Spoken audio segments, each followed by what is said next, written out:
office, Aso Rock, Aso Villa.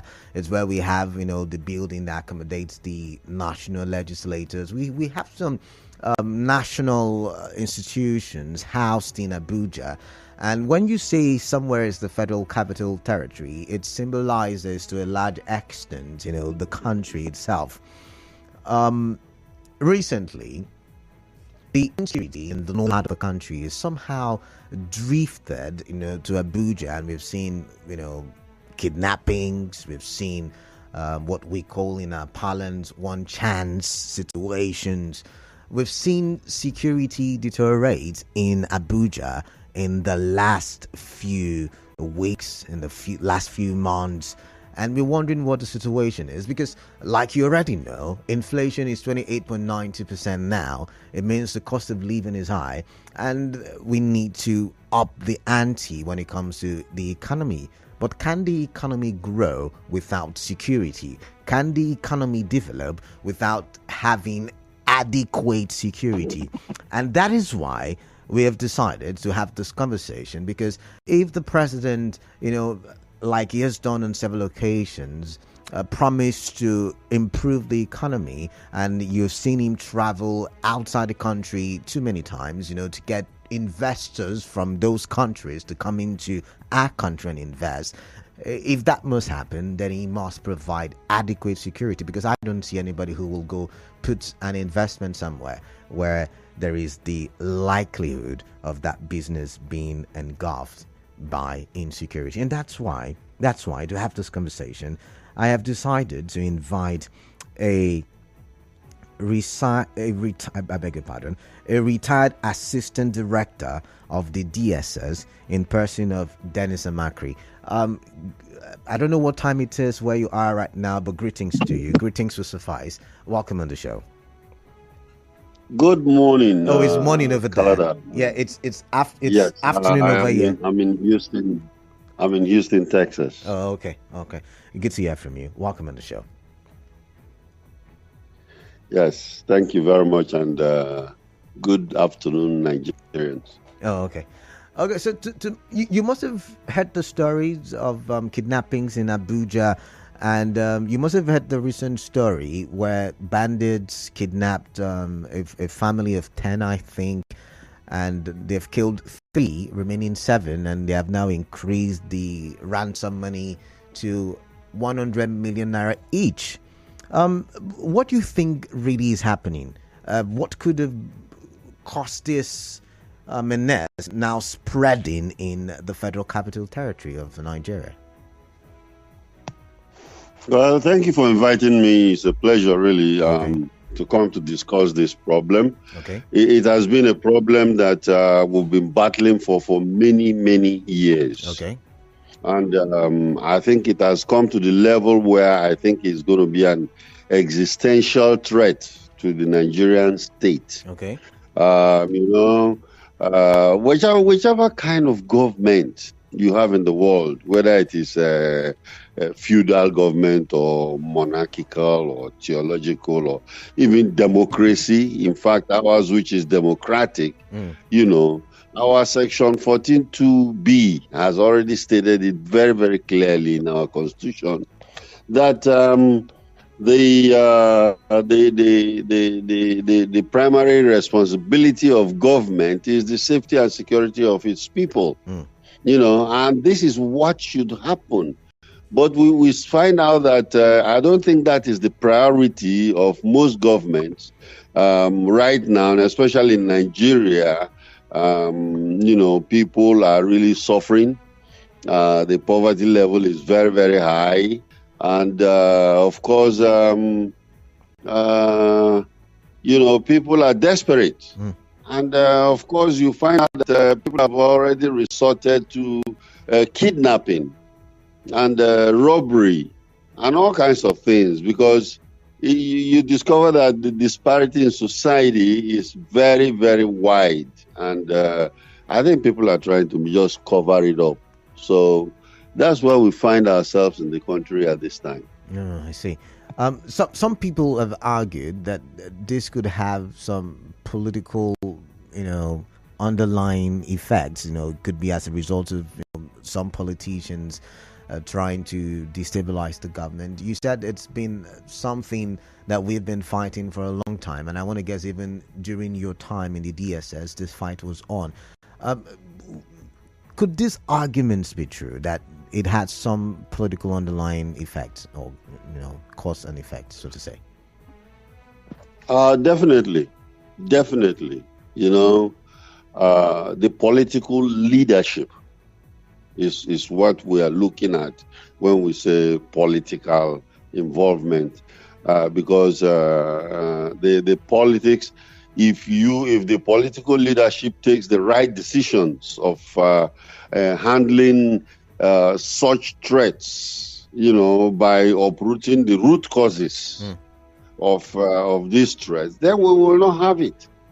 But when it is allowed to continue, just like a former president military head of state Abuja said, if there is any uprising in a country or any insurgency situation, and if it is not brought down within 48 hours, then there is government involvement in it. And actually, I can tell you that politicians have been the primary problem, when it comes to the consistent problem we're having in this country. The banditry, the insurgency, and, because politicians have to show leadership. And if you don't show leadership, these things will fester and, of course, affect the general public. Before we thought it was in the northeast, it moved to the northwest, and now it's the north central, and it's, of course, moving down to the federal capital territory. And, of course, the impunity, because, the non-state actors are challenging the government, by moving into the headquarters of our country. So this is something that they better take very, very serious cognizance of and then deal with, otherwise it's going to consume all of us. Now, let's stay with, the statement credited to the late Abacha. You said, you just quoted and you said any insecurity that lasts for more than 48 hours, the government is involved. Do you think we've got the ability to stop this insecurity that is not ravaging? Like you said, it's moved from the northeast to the northwest, now at the north central. Who knows? It might escalate to, many parts of the south, even though we have some of these situations already happening in the southern part of the country. So do you think we have the ability, looking at the DSS you once were in, looking at the army, looking at, you must have a bit of knowledge of how this armed forces operate. Do you think we've got the ability or the capacity to flush this crime out? Of course, we have the ability. We have the capability and ability. Very well. The trainings are going on. The capability is very, very high.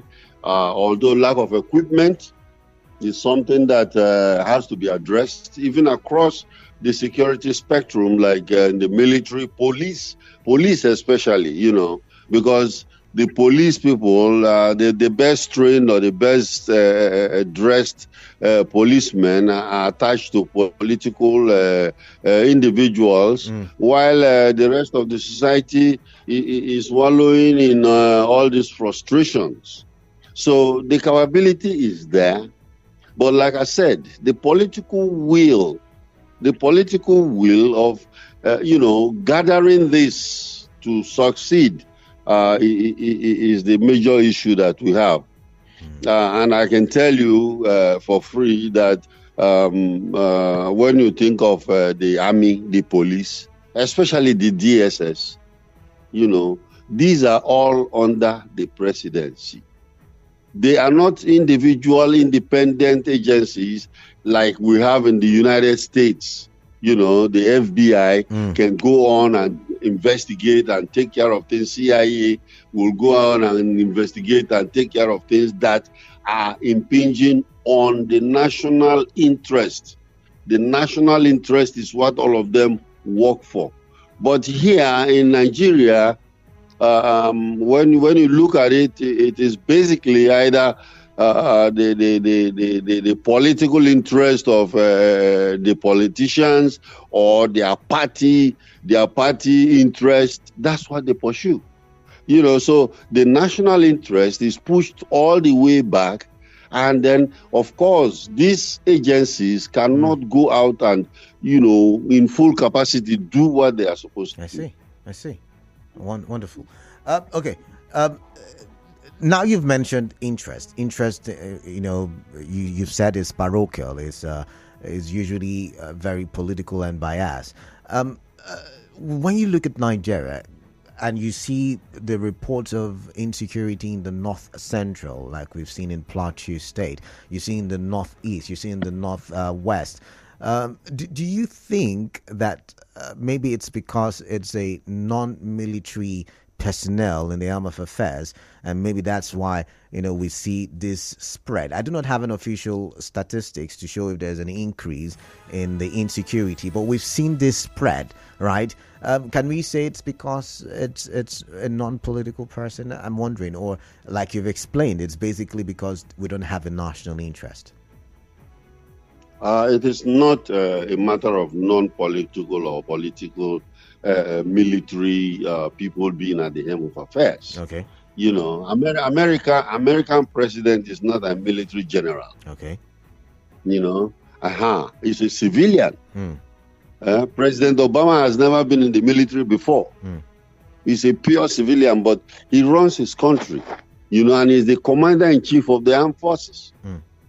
Now in Nigeria, we continue using it, and you will not, if the president of the United States or the prime minister of the United Kingdom is being introduced, they just say President Barack Obama or President Joe Biden or, President Trump.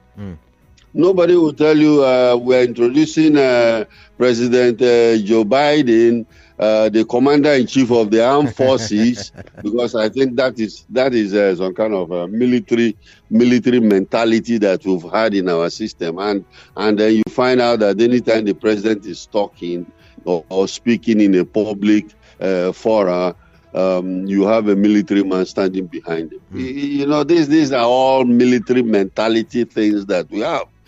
But when you are doing all that, you are supposed to handle the society in a situation whereby the ordinary citizen feels very, very comfortable and move around, no checkpoints everywhere. That shows a secured society, a secured environment. But here in Nigeria, look at any kind of stars are traveling, or you see policemen and military people with gun all around. You don't see military people or any people, or any of these armed groups, following the prime minister of the United Kingdom, who follows the train to walk. All right. But I would have to pause go ahead, you. I would have to pause you. Sorry, we have a commercial break for a few minutes. When we come back, we would continue the conversation. Please do stay tuned.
In fight against insecurity, protesting tricycle drivers block Rumaolu-Rumokoro Link Road over attack on their chairman.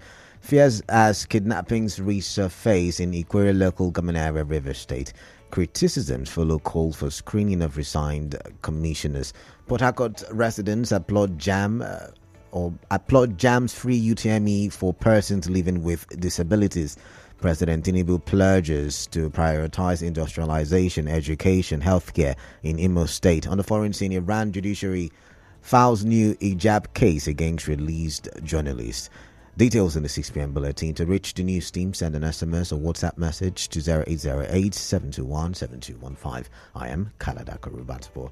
To stay tuned, conversations continue right now.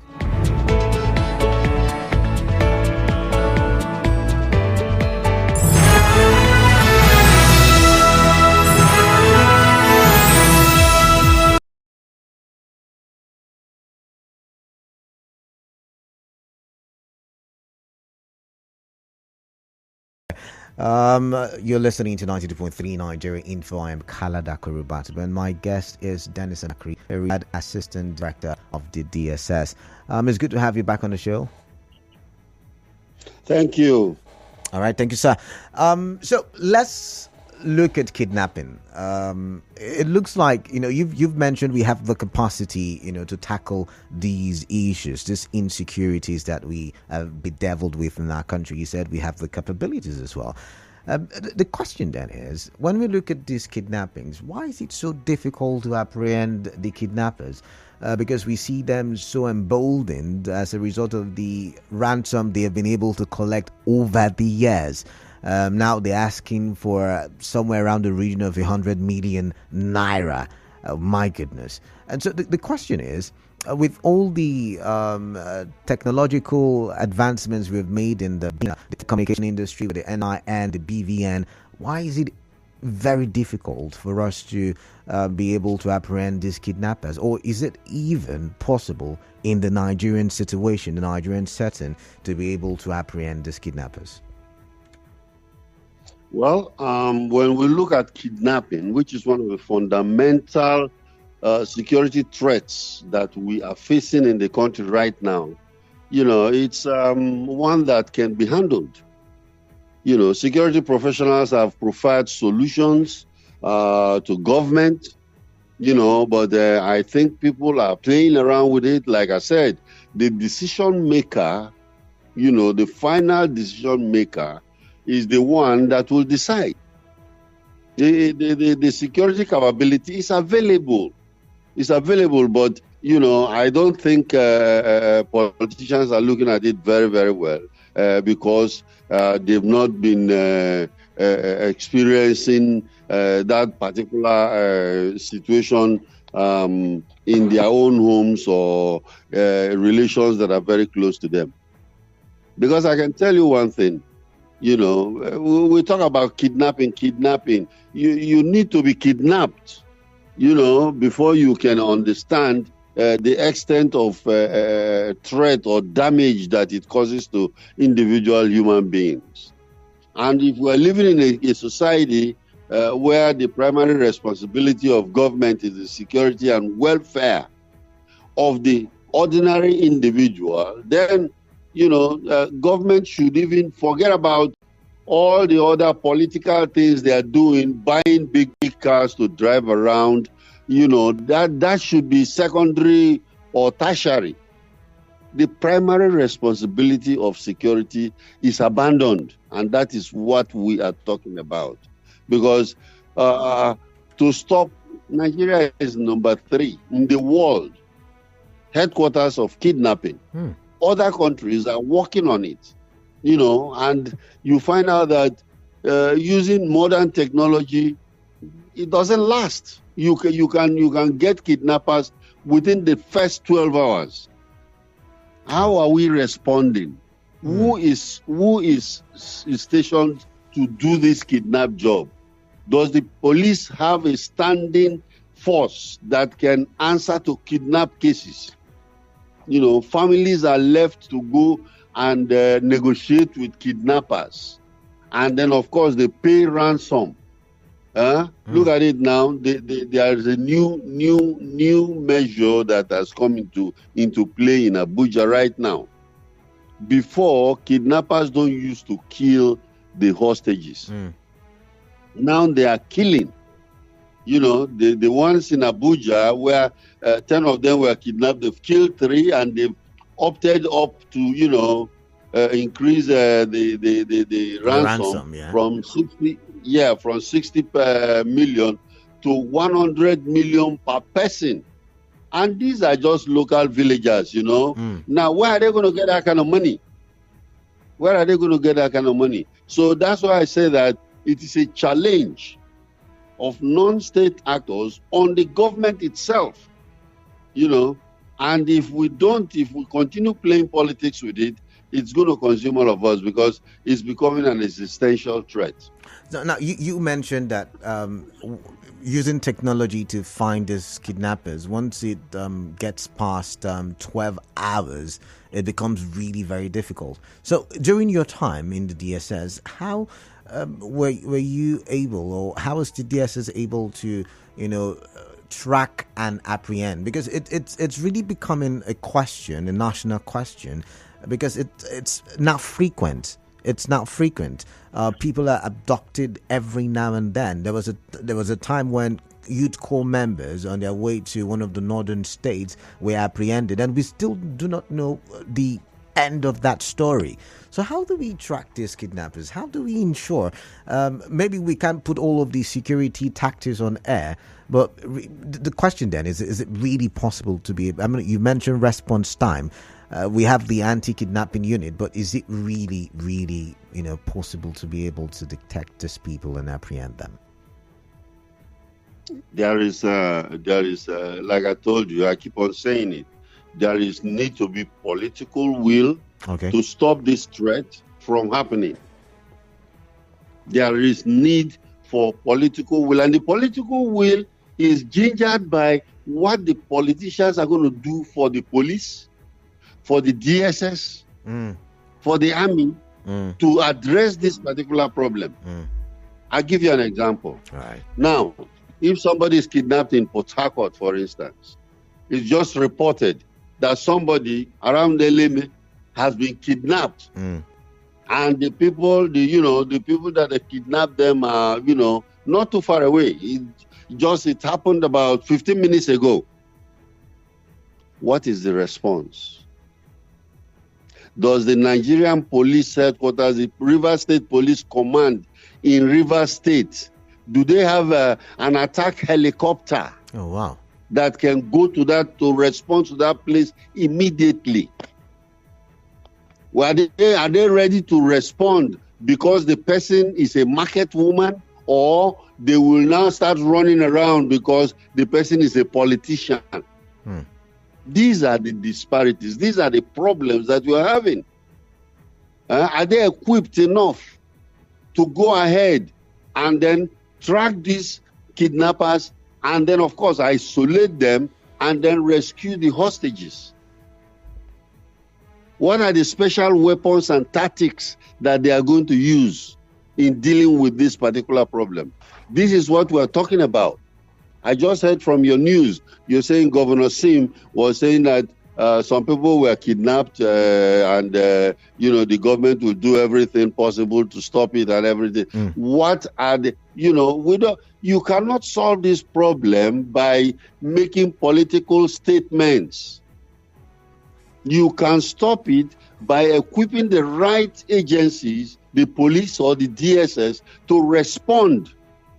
Because let me tell you, the kidnappers themselves are also scared. They don't want to die, but they kidnap person, they go away, they know nobody's pursuing them, they go there, they sit down, they make phone calls, they ask for 100 million, and then of course they know that government is not going to intervene. What is the intervention we do for ransom? You cannot take ransom in the United States, for instance. Here, you cannot take ransom. To kidnap is not a problem, but the hardest part is to take the ransom. Come and take, if you're bold enough. They cannot, because there are measures put in place that you cannot even touch that ransom. All right. They will track you down, and even if you take the ransom, that money, if you touch it, there are dice that are planted with money for ransom that will explode and paint you, and then you'll be recognized. What are the measures we put in place to it to happen? We allow the family to go ahead and start negotiating. They sell their land, they borrow money, they go and pay, they do, and all those kind of stuff. And then, of course, the kidnappers, after taking the money and enjoying it, will go ahead and do whatever they want to do again. Okay. There is no prosecution. No prosecution. How many kidnappers have been prosecuted? We want their names. This is what we're talking about. Okay. Now, let me ask this question now, because you've reiterated political will. Since the start of the show, you've mentioned political will over and over again. Now, who do we hold accountable? Now, at the national level, where we've seen the capital terrorized by bandits and kidnappers, who do we hold accountable? Is it the president? Is it the FCT minister, for instance? Is it the police? Is it the IGP? Is it the DSS? Is it the army? Who do we hold accountable? The buck stops on the table of the president. Okay. In the states, the buck stops on the table of the governor. So if the president is supposed, we say it all the time now, Commander-in-Chief of the Armed Forces. So the Commander-in-Chief have to command. So that's where it stops. We cannot, the president, I don't know if he sleeps at night, but your people cannot be killed on a daily basis by non-state actors, and then you are sleeping. So the president have to address this. And by addressing it, he's not going to carry a gun and go out there, but he's going to ask the security agencies and other agencies that are going to carry out non-kinetic, because you not succeeded in using military power all the time, all over the years, But there are other kinetic where you negotiate, you address the root causes of kidnapping, poverty, unemployment by graduates. Graduates are people that have been trained to open their minds. Their minds are open and their brains are working overtime. And they come out from the university and they don't have any job. What do you expect them to do? Like people used to say that it could be the devil's workshop. All right. So these are the things that have to be done. And every military administrator can use the resources available to them, and those resources are the security agencies, the police especially, and the military, to solve this problem. All right. Now, I want to ask one final question, and then I would have to let you go. And I really do appreciate your time, I should say. You've used the United States as an example. I've never been there, but I've watched movies, and I've been told that literature usually is a simulation of reality, right? And we've seen in their movies where the police or the security or intelligence agencies track a criminal just by phone call. They use the SIM cards or the phone numbers to track, what do you call them now? Criminals in the United States. Why is it impossible, or is it impossible, I should ask, in Nigeria? Or if it is possible, why is it not used to track these guys? Because you mentioned negotiations. Negotiations are done. They use phone calls to negotiate. They call the families and say, hey, bring 100 million for, one person. For the 7 people, bring 700 million. That's 100 times 7. So they make phone calls. So why can't we trace these people? They can be traced. Okay. And I think, to give kudos to the police, they've solved some kidnap cases by tracing their telephone numbers. Okay. The DSS does that too. Okay. So the important thing is this. How consistent is this? How consistent? because the technology is right there.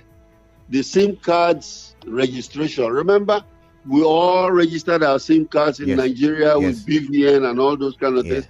All was to counter kidnapping. But how does it work? Are all the phone numbers or all the SIM cards, are they all registered? There are some that are still not registered today, But besides that, all telephone calls can be traced. And they have to give that capabilities to the DSS and the police to go on it. The National Security Advisor, should be working on that, because we should have a fusion center where if anything happened, they could just send it down there and then trace it. Also use what we call eye in the sky. Eye in the sky is like a blanket. It's like a blanket over a city. Like even in Port Harcourt, we've suggested that to the governor of Port Harcourt, to the former governor of Rivers State. Yes, okay. The former governor of Rivers State before, in some kind of unit that I was, and we tried to suggest it, but I think it was dropped for political reasons or whatever. You put that blanket over Port Harcourt, and they said that, okay, there are some kind of kidnapping going on in GRA or in Dube somewhere.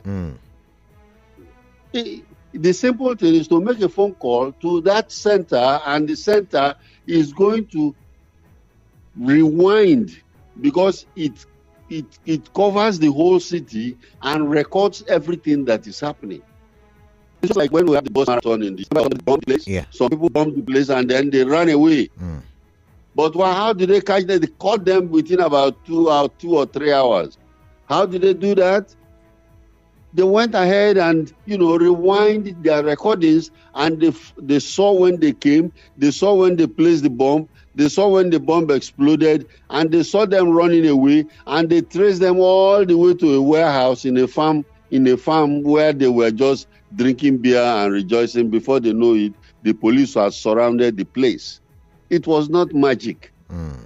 It's simple use of technology, and that technology is available. Even if it is expensive, right, they are cheaper than the SUVs that we are trying to buy. We can buy them and use them. All right. Thank you very much for your time. I really do appreciate. Thank you very much for your knowledge and your thoughts as well. Thank you very much, Dennis Amachree. Thank you very much for having me. All right. We would disturb you in the future when we have other security issues that we need your advice on, so you know. No problem at all. Thank you very much. Thank you very much. Yes, thank you. All right. To you listening, it's time for me to hear from you. What is your take on this? We have just a few minutes to take some calls, read some messages, and talk for development. Insecurity in the Federal Capital Territory, Abuja. The most recent one, the one that has made the situation trend, is the one where a family of 10 kidnapped 3. Is it a family? I think several families. I don't know, but there are about 10 people in the kidnappers, or were 10 people in the kidnappers den. 3 have been killed, 7 remaining. The kidnappers are asking for 100 million per person. So you bring your 100 million for one head. If you have 3 heads in the kidnappers den, then you would have to cough out 300 million. It's a serious situation, I should say. So let's get your thoughts on Facebook, which we are live, or where we are live. Tamanosaki Braid says, meanwhile, the Minister of FCT is campaigning to be the next governor in Rivers State instead of fighting insecurity in Abuja. Ogu Ojun just to say, why is it that security agents can't make use of SIM card registration to track the kidnappers? How are security agents using the SIM card registration to curtail kidnapping? Clinton Elionu says it is actually 700 million, not 100 million. Please get your facts rightly. You should get your facts rightly. It's 100 million per person, 7 of them in custody. So when you do the multiplication, 700 million, that's what you'll get. But thank you nonetheless for your contributions. 0817-923-0002, 0817-923-0003. Let's get your thoughts and let's talk for development. Let's say this is good evening, Mr. Kalada Kurubat. But the insecurity situation in the Federal Capital Territory is alarming and disturbing. The incessant kidnapping and killings in Nigeria. Our leaders have failed woefully in their basic responsibility of protecting lives and properties. People are living in fear, no longer sleeping well with their eyes closed. Insecurity is telling on everybody. Leadership failure has dealt with us in Nigeria. Owanate Clinton West with that one. All right, Owanate, thank you very much. Let's see. This one says Nigeria government at all levels have failed its people. It is so unfortunate. Ima Edozie. I'm going to skip this message from Kainde. Kainde, we talk for development constructively, I should say. Savior is calling from Elime. Right. Savior, welcome. Yes, Canada, good evening. Yeah, greetings to you. Yes, I want to thank the artist on the studio. Okay. He has failed it the way it is. The system has failed security agents. I want to tell you something. Some police officers, as it stands, use their own personal money to buy the system, a system that they can install on their phone for this tracking. The system not provided it. Some people use their own personal money to get it. I that I'm speaking with you, that I have my own personal money to buy to assist in policing. So the system has failed the people and has failed the security agency. What the man has said, instead of them to buy a SUV and to inspire by a safety cars or to amount money for themselves, there are some security gadgets that can be bought and given either to the police or to the DSS, and these people can be nabbed immediately this crime is committed. I think the system has failed us. It is not the people in the system. That is, it is not the security agents per se, but the system in general has failed the people. All right. Thank you very much, Xavier. I'm reminded of what Dino Malaya said one time, and it was in the National Assembly, was it a Synod? Yeah, he said, "See, the insecurity in the northern part is spreading. It will soon get to Abuja, and we, the politicians, will not be safe." And he, they just shrugged it off. But look at it now. Judge from Elime, welcome. Judge, what is on your mind? Tell me. Okay. My concern is the police intelligence unit or department that former governor of the youth has overtaken. What is their primary work? What will it cost the River State Police Command to have a droid in the air to monitor things? Like your guest said, what will it cost each of the helicopter to pursue? But the police are not. What's wrong with your network? Sorry, I've got to let you go, George. Your network is not clear. This one says the former director of DSS you just spoke with had said it all. Let the government work on those information he has rendered. All right. We have a commercial break coming up, but I can still entertain one more call before the break. So do call in and tell me what you're thinking. Magnus Ogechuku says, you can see the politicians are just the ones suffering us because they don't want to do what they're supposed to do. There's enough money to solve insecurity, but the politicians are enjoying the happenings. All right, okay. Let's move on. Let's talk with Muriel from Okrika. Muriel, welcome quickly. You've got less than. Thank you. Good evening. Yeah. Look, it's so unfortunate that when our government, it's like they make policies with the intention that this policy should not work. Okay. But they don't know that it will affect them eventually. You see this new registration, this SIM card registration, all these things should supposed to be geared towards giving us a very sophisticated security intelligence. But yet they will say that it dies because they will favor us a bit. But they don't know that they're also shooting themselves in the foot, which doesn't favor them. You see what is happening? Gradually it will get to them. It's not even the part that will suffer it. But they should know that when they build government structures with sand instead of cement and concrete, when it will eventually collapse, their own children might be there when the building collapses. All right. But I just feel for the children, and I pray that these kidnappers will not eventually bring up daughters, getting after the ransom. So we just pray that they release the children just because the children are innocent. Honestly. All right. Thank you, Kalada. Thank you very much, Muriel, for calling in. Thank you very much. My time is up because there's a commercial coming up, and after that, the news. But let's quickly read this message from Sonny Didia from Omerelu. He said, "Good evening, Canada. Can you see how wicked our leaders are? Your guests have has finished it all this scientific era. We're still grappling with the rudimentary level of insecurity. What a shame to our leaders." Udimegu Sonny Didia from Omerelu. Time for the news, rather a commercial break, and after that, the news. Still stay tuned. This is to inform the people of Obiako